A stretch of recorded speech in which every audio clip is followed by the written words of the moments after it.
Alright mga master, so welcome back ulit sa ating YouTube channel. Okay, so update na lang tayo ngayon sa ating project. Bali, ginawa lang naman ngayon sa nagpalitan tayo rito. Okay, so punta tayo rito sa loob.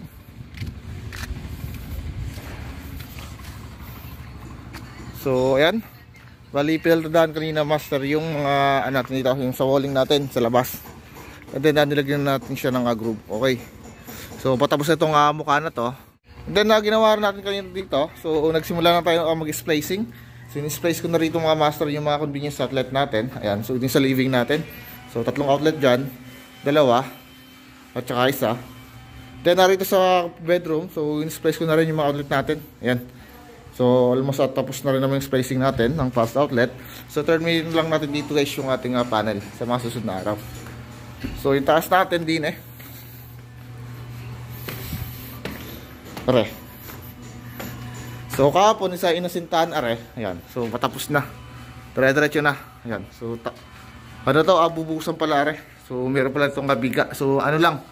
Bali ang baka lang naman yan isa nakasibar laang. Okay? Yan, para mapalitan na rin to. Okay?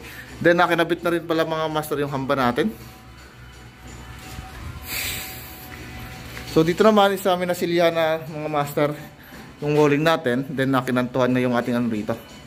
Yung biga. Then namin namasilyahan na rin mga master. Okay. So okay tayo sa rooftop. So yung rooftop natin din So ginawa ni kayo ni Foreman isa bali pinaltadahan na pala yan. So itong ating sa may side. Ayan. So tapos na paltadahan. Yan mga master. Then ito naman yung bukas natin. So yung design natin dito sa harapan.